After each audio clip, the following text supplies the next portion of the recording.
জুবিনৰ আপুনি গাৰ্লফ্ৰেণ্ড আছিল বুলি কৈছে গাৰ্লফ্ৰেণ্ড বুলি কৈছে কিন্তু আমাৰ তেতিয়া দিনত গাৰ্লফ্ৰেণ্ড নাছিল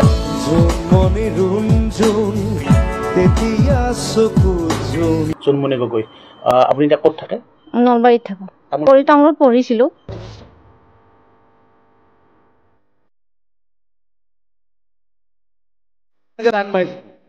কেনেকুৱা কথা বতৰা আছিল জুবিন গগৈ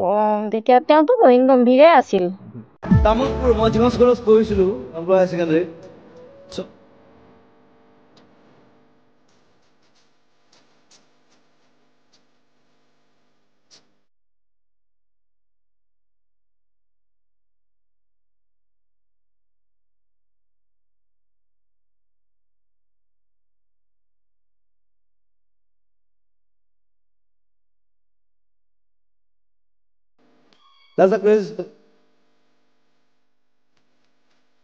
জোনমণি গগৈ আপুনি এতিয়া ক'ত থাকে নলবাৰীত থাকো পৰিটাঙত পঢ়িছিলো হায়াৰ ছেকেণ্ডাৰী মানে ক্লাছ 10ত পঢ়িছিল তামোলপুৰত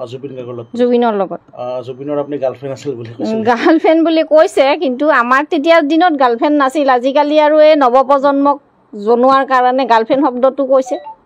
মানে জুবিনে আপোনাৰ লগত লাইন মাৰিম বুলি ধেমালি সুৰত কৈছে মানে জুবিনৰ লগত একেলগে পঢ়িছে ক্লাছ 10 কেনেকুৱা কথা বতৰা আছিল জুবিন তেতিয়া তেওঁতো গহীন গম্ভীৰে আছিল তাৰপিছত এনেতো পঢ়াটো চোকা আছিল মেট্ৰিকত ফাৰ্ষ্ট ডিভিজনে পাইছিল লেটাৰো পাইছিল মই ক্লাছ 10তে লগ পোৱা মই এনেই তেনেকৈ লগ পোৱা নাই মোৰ দেউতাৰ চাকৰি আছিল মচলপুৰৰ পৰা আমি ট্ৰেন্সফাৰ হৈ আহি তামোলপুৰ পাওঁ মই ক্লাছ 10ত তেতিয়া তাৰপিছত মোৰ সংস্কৃত আছিল আৰু বুৰঞ্জী আছিল তেওঁৰ আছিল এডভান্স আৰু সংস্কৃত জুবিনৰ তেতিয়া সংস্কৃতৰ ক্লাছটো তাৰমানে দুইটা ছেকশ্যনতে একেলগে হয় মই বি ছেকশ্যনত তেওঁ এ ছেকশ্যনত এই তেনেকেই লগ পোৱা ক্লাছতে লগ পাওঁ আৰু সম্পৰ্ক এনেই বেয়া নাছিল আৰু ভালেই আছিল এনেই মাত বোল কৰিছিল আহিলা গ'লো এই সেইবিলাকে শব্দ আৰু বেলেগ কথা পাতি পোৱা নাই আপোনাক কিবা কৈছিল নে সেই সময়ত নাই একো কোৱা নাই ধৰক তেওঁৰ কিমান ৰোল নম্বৰ কিমান আছিল তেওঁৰ বা কিমান তেওঁতো ৰোল নম্বৰ ক্লাছত 1 নে 2 আছিল তেওঁতো ক্লাছ 9ত আহিছে নহয় ক্লাছত 9ত আহিলে তেওঁ বছৰীয়া পৰীক্ষা দিলে তেওঁৰ ৰোল নম্বৰ 1 নে 2 আছে মইতো ক্লাছ 10 মই বি ছেকশ্যনত পঢ়িছোঁ মোৰ ৰোল নম্বৰ বেছি আছিল 65 মান কিবা আছিল কিন্তু মেট্ৰিকত আপোনাৰ এই যিটো এডমিটত কিন্তু মোৰ 224 নম্বৰ আছিল কিবা তেনেকুৱা স্মৃতি মনত আছে নেকি জুবিন স্মৃতি আছে মানে এবাৰ তামোলপুৰত ৰঙালী বিহুৰ সন্মিলন হৈছিল ছাত্ৰ সন্থাই পাতে তাত মই মানে সময়গত সংগীত গাইছিলোঁ তাত জুবিনে তবলা বজাইছিল সেই তেনেকেই আৰু মই এতিয়া মানে মানুহক কওঁ আৰু মোৰ ল'ৰাটোকো কওঁ মই চোৱা জুবিন আজি ইমান ডাঙৰ গায়ক সি গান গায় মই এটা সময়ত তবলা বজাইছিলোঁ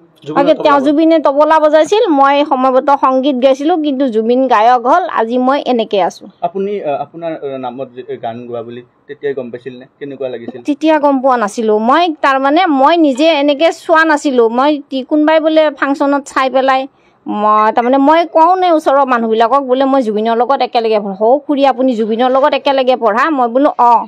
তেতিয়া তাৰমানে কোনোবাই টিভিত দেখিছে নে ফাংচনতে দেখিছে দেখি পেলাই কৈছে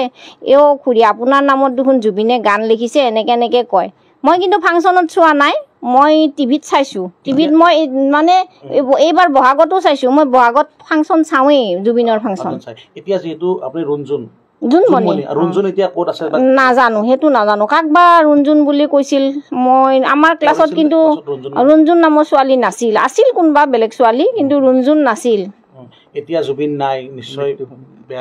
বেয়া লাগিছে শুনি বেয়াটো লাগিবই তেওঁতো যোৱাৰ সময় হোৱা নাছিল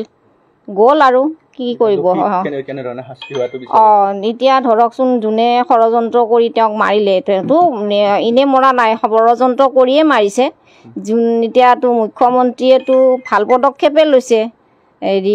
এতিয়া যোনে দুখ কৰিছে তেওঁক মানে দোষীক শাস্তি দিব লাগে আৰু উচিত শাস্তি দিব লাগে ভাল শাস্তি যাতে জুবিনৰ আত্মায়ো শান্তি পায় লগতে অসমৰ ৰাইজেও শান্তি পায়